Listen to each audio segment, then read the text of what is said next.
ಮಾನ ಮರ್ಯಾದೆ ಇದ್ರೆ ಸಾಂವಿಧಾನಿಕ ಸಂಸ್ಥೆ ಆಗಿರುವಂತಹ ಚುನಾವಣಾ ಆಯೋಗದ ಬಗ್ಗೆ ವಿಶ್ವಾಸವನ್ನು ಇಟ್ಟು ರಾಜ್ಯ ಸರ್ಕಾರವು ಕೂಡ ಸಹಕಾರವನ್ನು ನೀಡಬೇಕು ಅಂತೇಳಿ ತಮ್ಮ ಮೂಲಕ ನಾನು ಆಗ್ರಹವನ್ನು ಮಾಡ್ತಾ ಇದ್ದೇನೆ. ಬರ್ತಾರಪ್ಪ ಏನು ತೊಂದರೆ ನಾನು ಹೇಳಿದ್ನಲ್ಲ, ಮೊನ್ನೆ ಕುಮಾರಸ್ವಾಮಿ ಅವರು ಕೂಡ ನಾನು ಭೇಟಿ ಮಾಡ್ತೇನೆ. ನಮ್ಮ ಅಭ್ಯರ್ಥಿ ಪರವಾಗಿ ಅವ್ರ ಸಹಕಾರ ಕೇಳಬೇಕು.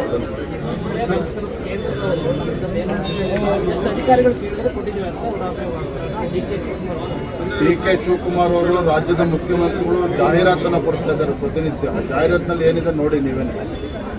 ಕೇಂದ್ರ ಸರ್ಕಾರ ತೆಗೆದುಕೊಂಡಿರ್ತಕ್ಕಂಥ ನಿರ್ಣಯ ಅಲ್ಲ, ಚುನಾವಣಾ ಆಯೋಗ ತೆಗೆದುಕೊಂಡಿರ್ತಕ್ಕಂಥ ನಿರ್ಣಯ, ಒಂದು ಪ್ರಕ್ರಿಯೆ ನಡೀತಾ ಇದೆ. ಅದಕ್ಕೂ ಕೂಡ ಕಲ್ಲಾಕುವಂಥ ಕೆಲಸಕ್ಕೆ ಕಾಂಗ್ರೆಸ್ ಸರ್ಕಾರ ಇಳಿದಿರಬೇಕು. ಹಲವು ಜಿಲ್ಲೆಗಳಲ್ಲಿ ಮಳೆಯಾಗಿದೆ. ರೈತರ ಸಾಲವನ್ನು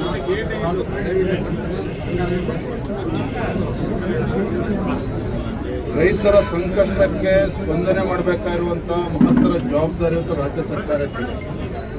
ಕಳೆದ 3 ವರ್ಷದಲ್ಲಿ ನಾವು ನೋಡ್ತಾ ಇದ್ದೇವೆ, ನೆರೆ ಬಂದಂಥ ಸಂದರ್ಭದಲ್ಲೂ ಕೂಡ ಕಾಂಗ್ರೆಸ್ ಸರ್ಕಾರ ರೈತರ ಸಮಸ್ಯೆಗಳಿಗೆ ಪರಿಹಾರ ಕೊಡೋದಕ್ಕೆ ಸಾಧ್ಯ ಆಗಲಿಲ್ಲ. ಬರ ಬಂದಾಗಲೂ ಕೂಡ ಕಾಂಗ್ರೆಸ್ ಸರ್ಕಾರ ಯಾವತ್ತೂ ಕೂಡ ಪರಿಹಾರನ ಕೊಡಲಿಲ್ಲ. ಕೇಂದ್ರ ಸರ್ಕಾರವನ್ನು ದೂರುವಂಥದ್ದು ಬಿಟ್ಟರೆ ಇನ್ನೇನೂ ಕೂಡ ಅವ್ರು ಮಾಡೋದಕ್ಕೆ ಸಾಧ್ಯ ಆಗ್ತಿಲ್ಲ. ನಿನ್ನೆ ಮುಖ್ಯಮಂತ್ರಿಗಳ ಹೇಳಿಕೆಯನ್ನು ಕೂಡ ನಾವು ಗಮನಿಸಿದ್ದೇವೆ. ಕೇವಲ ಮೊಸಳೆ ಕಣ್ಣೀರನ್ನು ಹಾಕ್ತಾ ಇದ್ದಾರೋ, ಪ್ರಾಮಾಣಿಕವಾಗಿ ರೈತರ ಸಂಕಟಕ್ಕೆ ಸ್ಪಂದನೆ ಮಾಡ್ತಾರೋ ಬರೋದ್ರಿಂದ ನಾವು ಕೂಡ ನೋಡ್ತೇವೆ. ಸದನದಲ್ಲಿ ಕೂಡ ಚರ್ಚೆ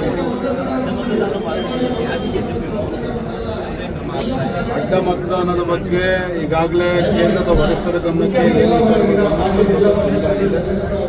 ಸೂಕ್ತ ಸಂದರ್ಭ ಮಾನ ಮರ್ಯಾದೆ ಇದ್ರೆ ಸಾಂವಿಧಾನಿಕ ಸಂಸ್ಥೆ ಆಗಿರುವಂತಹ ಚುನಾವಣಾ ಆಯೋಗದ ಬಗ್ಗೆ ವಿಶ್ವಾಸವನ್ನು ಇಟ್ಟು ರಾಜ್ಯ ಸರ್ಕಾರವು ಕೂಡ ಸಹಕಾರವನ್ನು ನೀಡಬೇಕು ಅಂತೇಳಿ ತಮ್ಮ ಮೂಲಕ ನಾನು ಆಗ್ರಹವನ್ನು ಮಾಡ್ತಾ ಇದ್ದೇನೆ.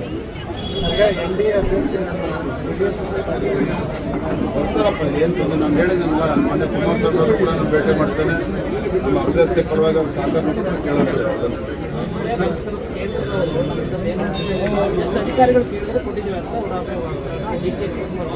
ಡಿ.ಕೆ. ಶಿವಕುಮಾರ್ ಅವರು ರಾಜ್ಯದ ಮುಖ್ಯಮಂತ್ರಿಗಳು ಜಾಹೀರಾತನ್ನು ಕೊಡ್ತಾ ಇದ್ದಾರೆ ಪ್ರತಿನಿತ್ಯ. ಆ ಜಾಹೀರಾತಿನಲ್ಲಿ ಏನಿದೆ ನೋಡಿ ನೀವೇನೆ.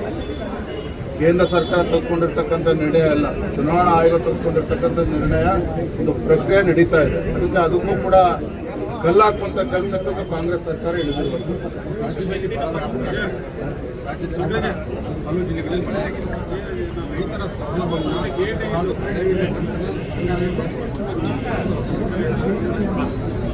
ರೈತರ ಸಂಕಷ್ಟಕ್ಕೆ ಸ್ಪಂದನೆ ಮಾಡಬೇಕಾಗಿರುವಂತಹ ಮಹತ್ತರ ಜವಾಬ್ದಾರಿ ಇವತ್ತು ರಾಜ್ಯ ಸರ್ಕಾರಕ್ಕೆ. ಕಳೆದ 3 ವರ್ಷದಲ್ಲಿ ನಾವು ನೋಡ್ತಾ ಇದ್ದೇವೆ, ನೆರೆ ಬಂದಂಥ ಸಂದರ್ಭದಲ್ಲೂ ಕೂಡ ಕಾಂಗ್ರೆಸ್ ಸರ್ಕಾರ ರೈತರ ಸಮಸ್ಯೆಗಳಿಗೆ ಪರಿಹಾರ ಕೊಡೋದಕ್ಕೆ ಸಾಧ್ಯ ಆಗಲಿಲ್ಲ. ಬರ ಬಂದಾಗಲೂ ಕೂಡ ಕಾಂಗ್ರೆಸ್ ಸರ್ಕಾರ ಯಾವತ್ತೂ ಕೂಡ ಪರಿಹಾರನ ಕೊಡಲಿಲ್ಲ. ಕೇಂದ್ರ ಸರ್ಕಾರವನ್ನು ದೂರುವಂಥದ್ದು ಬಿಟ್ಟರೆ ಇನ್ನೇನೂ ಕೂಡ ಅವ್ರು ಮಾಡೋದಕ್ಕೆ ಸಾಧ್ಯ ಆಗ್ತಿಲ್ಲ. ನಿನ್ನೆ ಮುಖ್ಯಮಂತ್ರಿಗಳ ಹೇಳಿಕೆಯನ್ನು ಕೂಡ ನಾವು ಗಮನಿಸಿದ್ದೇವೆ. ಕೇವಲ ಮೊಸಳೆ ಕಣ್ಣೀರನ್ನು ಹಾಕ್ತಾ ಇದ್ದಾರೋ, ಪ್ರಾಮಾಣಿಕವಾಗಿ ರೈತರ ಸಂಕಟಕ್ಕೆ ಸ್ಪಂದನೆ ಮಾಡ್ತಾರೋ ಬರೋದ್ರಿಂದ ನಾವು ಕೂಡ ನೋಡ್ತೇವೆ. ಸದನದಲ್ಲಿ ಕೂಡ ಚರ್ಚೆ ಅಡ್ಡ ಮತದಾನದ ಬಗ್ಗೆ ಈಗಾಗಲೇ ಕೇಂದ್ರದ ವರಿಷ್ಠರ ಗಮನಕ್ಕೆ ಸೂಕ್ತ ಸಂದರ್ಭ ಅದ್ರ ಬಗ್ಗೆ ನಿರ್ಧಾರವನ್ನು ಮಾಡ್ತೇನೆ.